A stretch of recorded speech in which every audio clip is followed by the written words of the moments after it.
Maura Murray nació el 4 de mayo de 1982 en Brockton, Massachusetts, Estados Unidos. Creció en Hanson, un pequeño pueblo del estado, dentro de una familia católica irlandesa encabezada por sus padres Fred y Laurie Murray. Era la cuarta de 5 hermanos. Tenía un hermano mayor llamado Fred Jr., 2 hermanas mayores llamadas Kathleen y Julie, y un medio hermano menor llamado Curtis. Cuando Maura tenía apenas 6 años, sus padres se divorciaron, y desde entonces pasó la mayor parte de su infancia viviendo con su madre, aunque siguió manteniendo una relación muy cercana con su padre. Diversas personas cercanas a la familia describieron a Maura como una niña tranquila, disciplinada y muy competitiva, especialmente en el ámbito deportivo. Desde muy joven destacó académicamente y también como atleta. Estudió en la Whitman Hanson Regional High School, donde rápidamente se convirtió en una de las mejores corredoras de atletismo y cross country de la escuela. Su rendimiento fue tan alto que llegó a clasificar al Campeonato Nacional Escolar Estadounidense en la prueba de 2 millas en 1998, terminando entre las mejores corredoras juveniles del país. Además, fue reconocida como Boston Globe All-Scholastic, un honor reservado para atletas escolares sobresalientes de Massachusetts. Paralelamente, sus calificaciones académicas eran excelentes. Se graduó prácticamente en la cima de su promoción y obtuvo alrededor de 1,420 puntos en el SAT, que es un examen estandarizado de admisión universitaria muy utilizado en Estados Unidos, una puntuación extremadamente alta para la época. Gracias a esto, varias universidades se interesaron en ella tanto por su capacidad intelectual como atlética. A diferencia de muchos estudiantes que eligieron universidades tradicionales, Maura decidió seguir un camino militar y aceptó una nominación congresional otorgada por el senador Edward Kennedy para ingresar a la prestigiosa United States Military Academy de West Point. Su hermana Julie ya estudiaba allí, algo que también influyó en la decisión. Maura comenzó sus estudios alrededor del año 2000 y eligió ingeniería química como carrera. En West Point continuó destacando físicamente gracias a las competencias de atletismo y cross country, mientras se adaptaba a la rígida vida militar. Según el sitio oficial creado por su familia, Maura logró desenvolverse muy bien dentro del exigente sistema académico y militar, demostrando gran disciplina y fortaleza mental. Sin embargo, con el tiempo comenzaron a aparecer señales de que Maura no se sentía completamente cómoda en West Point. Algunos reportes posteriores indicaron que se veía cada vez más presionada emocionalmente y que la vida militar no era lo que realmente quería para su futuro. Durante un entrenamiento en Fort Knox, ocurrió un incidente que posteriormente sería muy discutido públicamente. Maura fue acusada de robar artículos de poco valor, principalmente maquillaje y productos pequeños, de una tienda militar PX. El caso fue enviado a una junta disciplinaria por posible violación del Código de Honor de West Point. Años después, su hermana Julie explicó que Maura no fue expulsada oficialmente, sino que decidió abandonar voluntariamente la academia antes de enfrentar la audiencia disciplinaria. Para muchos investigadores y seguidores del caso, este episodio mostró uno de los primeros momentos donde Maura parecía estar lidiando con estrés, presión y decisiones impulsivas. Tras abandonar West Point, Maura regresó a Massachusetts y se transfirió a la University of Massachusetts Amherst, donde comenzó estudios de enfermería. Allí su vida cambió considerablemente. Dejó atrás la estricta disciplina militar y pasó a un ambiente universitario más relajado. Continuó practicando atletismo y consiguió trabajo en seguridad del campus. Sus compañeros la describían como inteligente y amable, aunque también muy reservada, introvertida y algo antisocial. Según comentarios posteriores de amistades y conocidos, Maura prefería pasar tiempo con grupos pequeños o quedarse viendo películas tranquilamente antes que participar en grandes reuniones sociales. En Amherst también comenzó una relación sentimental importante con Bill Rausch, un ex compañero de West Point que posteriormente sería militar y estaría destinado en Oklahoma. Diversos relatos indican que ambos mantenían una relación seria y hablaban constantemente por teléfono. Maura guardaba objetos sentimentales relacionados con él, incluyendo un collar que posteriormente sería encontrado entre sus pertenencias. Aún así, con el paso del tiempo comenzaron rumores de problemas en la relación, discusiones frecuentes y tensión emocional. Investigadores y periodistas que analizaron el caso posteriormente sugirieron que Maura atravesaba un periodo emocionalmente complicado en los meses previos a su desaparición. Uno de los episodios más importantes antes de los hechos ocurrió en noviembre de 2003. Maura admitió haber utilizado números de tarjetas de crédito robadas para pedir comida en varios restaurantes locales. El caso no terminó en prisión. La justicia acordó suspender los cargos si mantenía buena conducta durante algunos meses. Lo llamativo es que incluso personas cercanas parecían desconocer muchos de estos problemas personales. algo que más tarde alimentó la teoría de que Maura acostumbraba ocultar lo que realmente sentía. El 5 de febrero de 2004, mientras trabajaba en seguridad del campus universitario, Maura recibió una llamada telefónica de su hermana Kathleen, quien atravesaba problemas relacionados con alcoholismo y conflictos con su pareja. Poco después de esa conversación, compañeros de trabajo encontraron a Maura completamente desconectada emocionalmente, llorando y prácticamente sin reaccionar. Su supervisora declaró que parecía ida y tuvo que acompañarla hasta su dormitorio. Cuando le preguntaron qué ocurría, Maura solo respondió: "Mi hermana". Durante años no se supo qué había provocado exactamente ese colapso emocional hasta que Kathleen reveló públicamente los detalles de la conversación en 2017. El 7 de febrero de 2004, Fred Murray visitó a Maura en Amherst. Pasaron parte del día buscando vehículos usados porque el Saturn negro de Maura tenía problemas mecánicos frecuentes. Más tarde salieron a cenar y luego Maura asistió a una fiesta universitaria usando el Toyota Corolla de su padre. Durante la madrugada, alrededor de las 3:30 de la mañana, mientras regresaba, chocó el automóvil contra una barrera de seguridad en Route 9 causando daños cercanos a los $10,000. Aunque no quedó oficialmente registrado que estuviera ebria, muchos investigadores consideran posible que hubiese consumido alcohol. Después del accidente pasó la noche con su padre en un motel. Para algunos analistas del caso, este episodio marcó el punto donde el estrés acumulado de Maura, problemas familiares, presión académica, conflictos emocionales y dificultades legales parecía estar alcanzando un límite. La mañana y tarde del lunes 9 de febrero son consideradas una de las cronologías más analizadas en la historia de los casos de desapariciones estadounidenses. A las 1:24 de la tarde, Maura envió correos electrónicos a sus profesores y supervisores diciendo que debía ausentarse una semana por la muerte de un familiar. Los correos completos jamás fueron publicados oficialmente por la policía, así que no existe una transcripción íntegra confirmada palabra por palabra.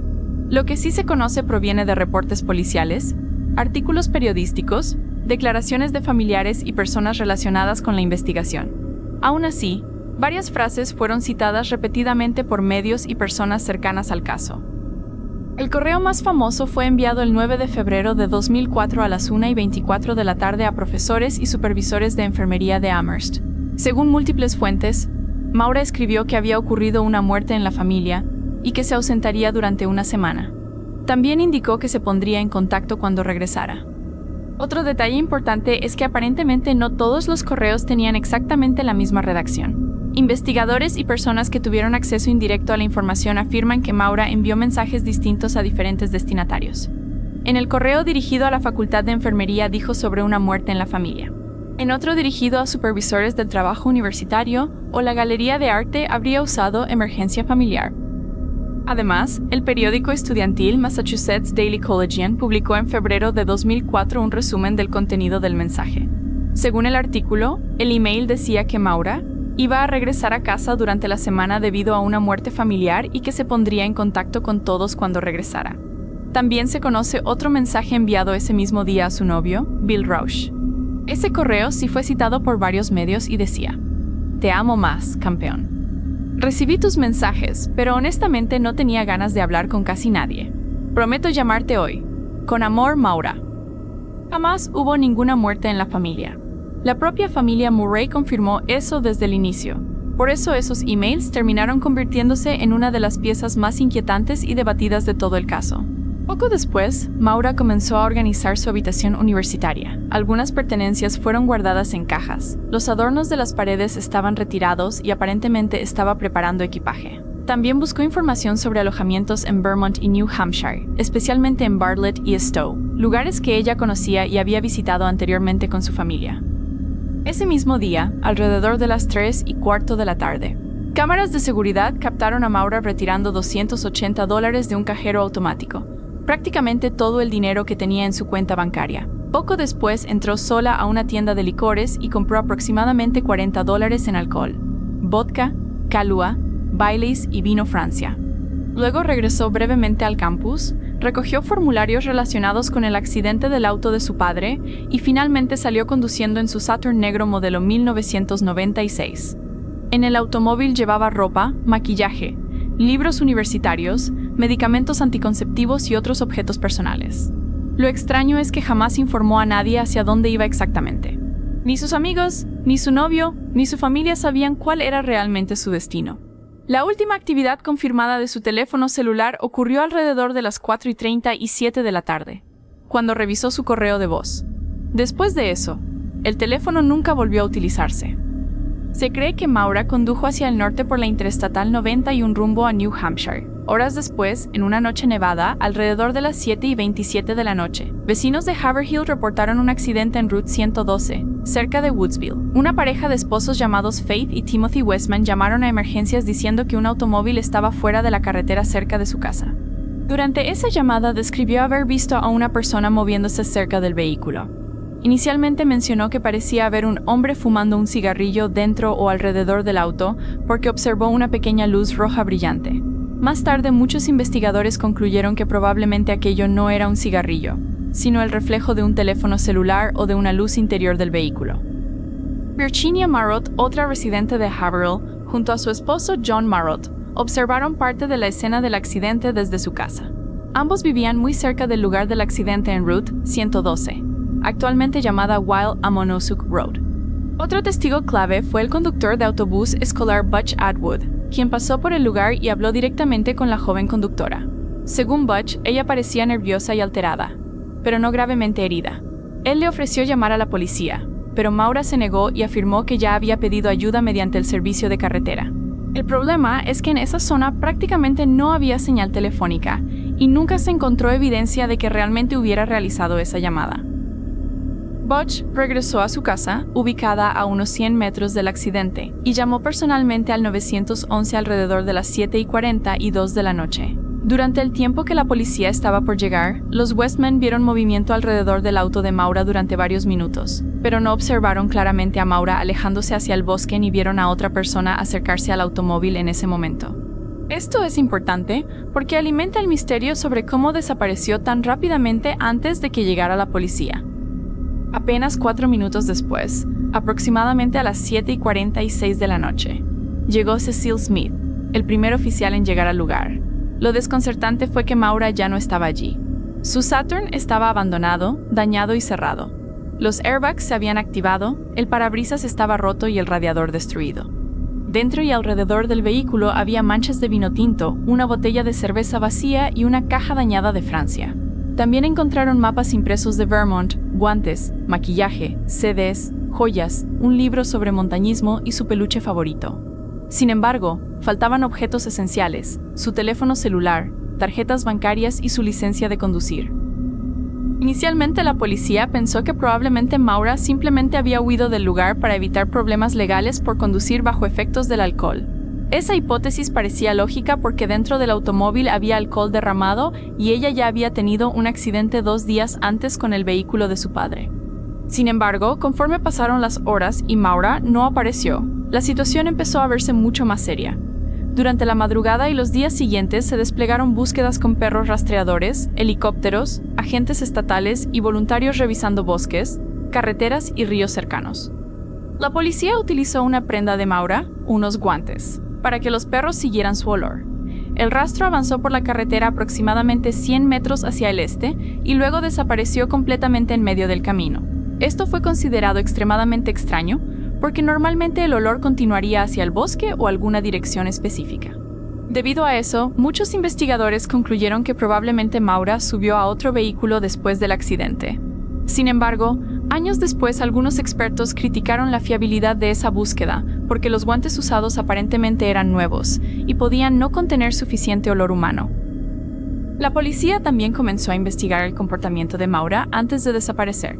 Descubrieron rápidamente que había mentido sobre una muerte familiar para ausentarse de la universidad y que había retirado casi todo su dinero antes de salir de Amherst. Además, encontraron registros de llamadas, reservas potenciales de alojamiento en Vermont y compras de alcohol realizadas horas antes del accidente. Todo esto alimentó teorías de que Maura había planeado desaparecer temporalmente o escapar del estrés emocional que atravesaba. Uno de los primeros focos de atención fue Bill Rauch, el novio de Maura. Bill era militar y estaba destinado en Oklahoma cuando ella desapareció. Tras enterarse del caso, viajó inmediatamente a New Hampshire junto con miembros de la familia Murray para ayudar en las búsquedas. Durante años, muchas personas sospecharon de él debido a inconsistencias menores en algunas declaraciones y por rumores sobre problemas en la relación. Además, posteriormente enfrentó acusaciones de agresión sexual en un caso no relacionado, lo que hizo que Internet volviera a señalarlo como sospechoso.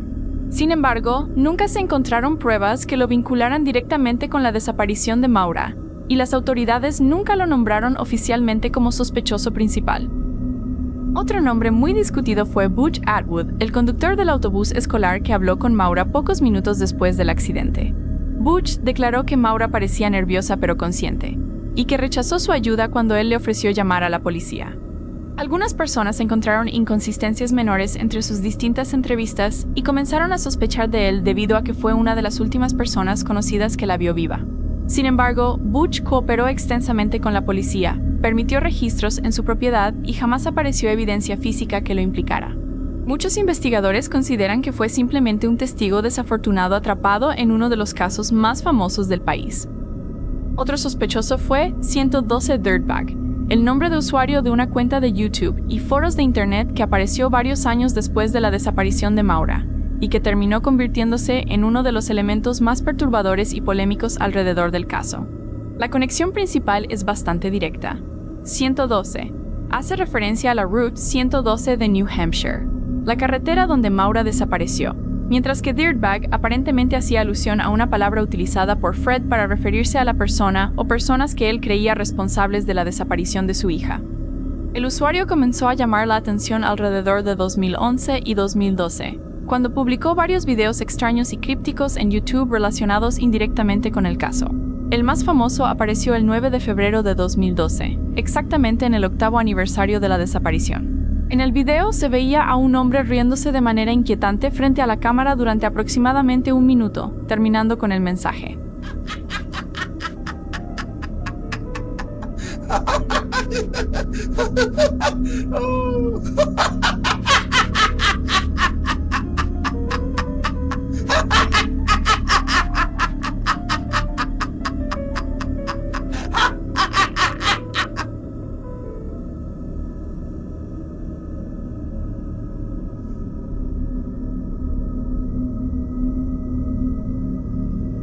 El canal utilizaba el nombre Mr. 112 Dirtbag.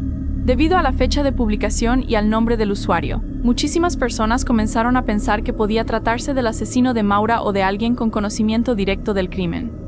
Otros videos publicados por la cuenta mostraban objetos aparentemente relacionados con la zona de New Hampshire donde Maura desapareció, incluyendo boletos de esquí y grabaciones cerca del lugar del accidente. Algunos usuarios de Internet aseguraban que los videos contenían pistas ocultas o mensajes codificados.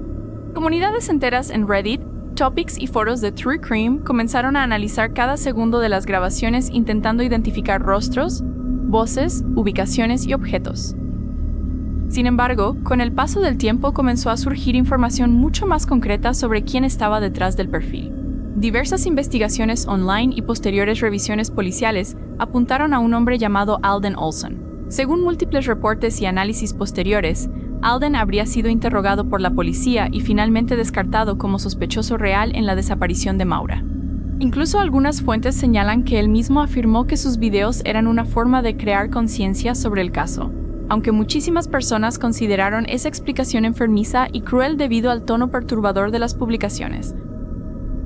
Años después, la familia Murray criticó duramente a la policía durante años. Fred afirmó repetidamente que las autoridades tardaron demasiado en tratar el caso como una desaparición seria y que inicialmente asumieron erróneamente que Maura simplemente estaba escondida para evitar problemas legales. También acusó a investigadores de ocultar información importante. En respuesta, las autoridades de New Hampshire declararon que mantenían datos confidenciales porque el caso era tratado como una investigación criminal activa. De hecho, en 2007 el fiscal general del estado confirmó oficialmente que las autoridades creían que probablemente se había cometido un crimen. A lo largo de los años se realizaron numerosas búsquedas adicionales. Se excavaron sótanos, propiedades privadas y zonas boscosas utilizando radar de penetración terrestre, perros especializados y equipos forenses modernos. En 2019, en Llandaff, New Hampshire, investigadores registraron una casa cercana al lugar del accidente después de recibir nueva información. Durante la excavación encontraron restos óseos, pero posteriormente se determinó que pertenecían a animales. Ninguna de las búsquedas logró encontrar rastros confirmados de Maura. Con el tiempo surgieron tres grandes teorías principales. La primera sostiene que Maura huyó voluntariamente para empezar una nueva vida lejos de sus problemas personales. La segunda plantea que escapó hacia el bosque para evitar a la policía y murió por hipotermia, perdiéndose su cuerpo en la inmensidad del terreno montañoso. La tercera, y probablemente la más aceptada por investigadores y familiares, es que Maura aceptó ayuda de alguien tras el accidente y terminó siendo víctima de un secuestro o homicidio. Otra teoría fue popularizada especialmente por el escritor James Renner. La idea es que Maura no viajaba sola aquella noche. Según esta hipótesis, otra persona conducía delante o detrás de ella en otro automóvil. Los defensores de esta teoría creen que Maura tenía planeado desaparecer temporalmente, alguien sabía exactamente a dónde iba, y esa persona pudo recogerla rápidamente tras el accidente antes de que llegara la policía. Otra teoría sostiene que Maura viajó deliberadamente hacia las White Mountains con intención de quitarse la vida. Según esta teoría, el accidente habría sido accidental o incluso intencional, y luego Maura caminó hacia el bosque para suicidarse lejos de todos. Pero nuevamente aparece el gran problema del caso. No hubo cuerpo, ni huellas, ni evidencia clara en la nieve. Además, amigos y familiares dijeron que Maura tenía planes futuros y no parecía suicida de manera evidente. También existe otra teoría relacionada con un posible embarazo, aunque es importante aclarar que nunca apareció evidencia confirmada públicamente de que Maura estuviera embarazada. La teoría nació principalmente por ciertas búsquedas en Internet realizadas antes de su desaparición y por especulaciones posteriores dentro de comunidades de true crime. La principal razón por la que surgió esta hipótesis fue porque investigadores descubrieron que, antes de desaparecer, Maura había buscado información sobre hoteles y alojamientos, direcciones en Vermont y New Hampshire, y especialmente temas relacionados con embarazo y alcohol. Según reportes discutidos durante años en foros y podcasts, una de las búsquedas realizadas desde su computadora universitaria incluía información sobre los efectos del alcohol en un embarazo. Esto llamó muchísimo la atención porque Maura había comprado bastante alcohol pocas horas antes de desaparecer. Sin embargo, jamás se encontraron pruebas médicas confirmando un embarazo.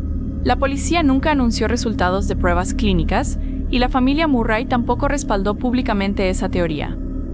El escritor e investigador James Renner fue una de las personas que más habló públicamente sobre esta posibilidad. En su libro sobre el caso sugirió que Maura podría haber estado atravesando una crisis emocional relacionada con relaciones sentimentales, presiones personales y un posible embarazo. Pero muchas personas criticaron duramente esa línea de investigación porque consideraban que estaba basada más en especulación que en evidencia concreta. Además, existe otro detalle importante: Maura estudiaba enfermería. Algunas personas señalaron que un estudiante de enfermería podría buscar información médica sobre embarazo simplemente por curiosidad académica o por conversaciones relacionadas con amigas, pacientes o clases. En otras palabras, la búsqueda por sí sola no prueba absolutamente nada.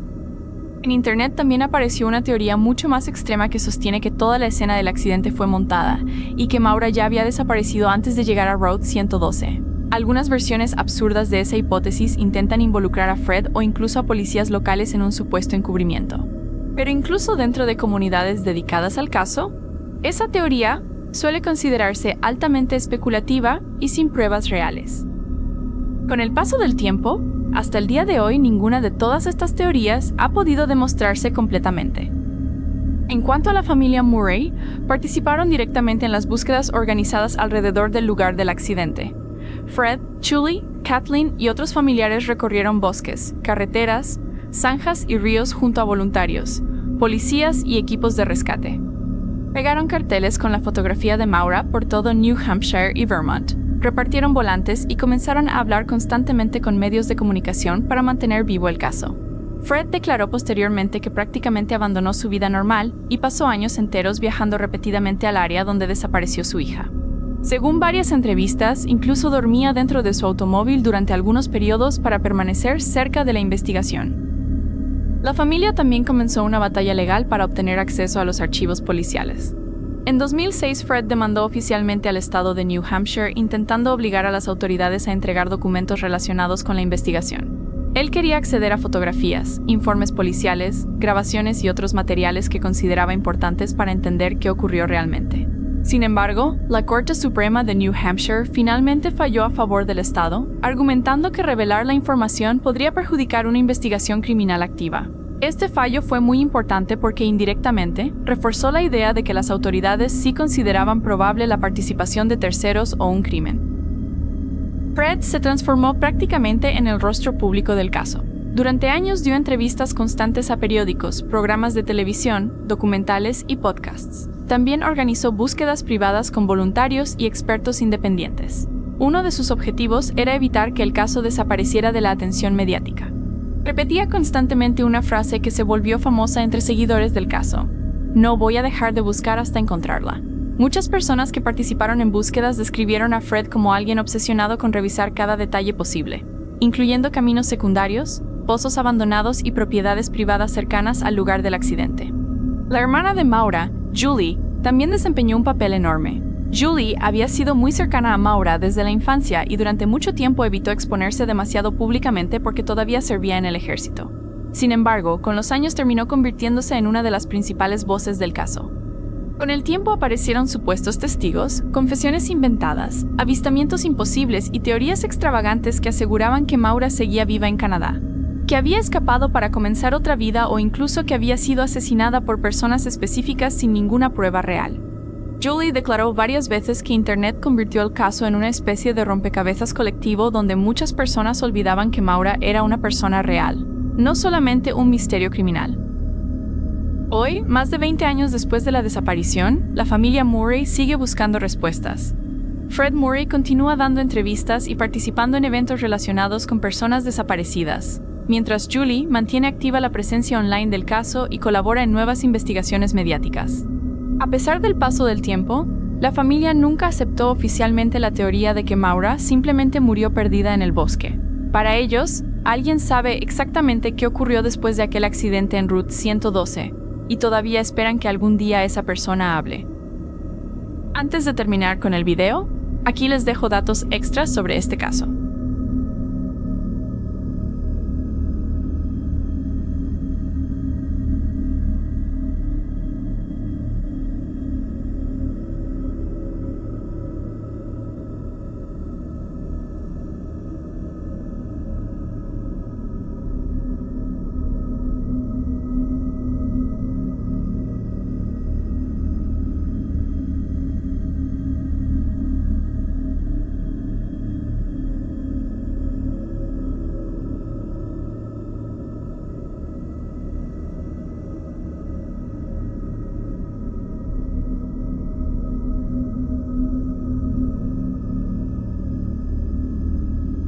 Si te gustó este video, no olvides darle like y suscribirte para no perderte el próximo contenido.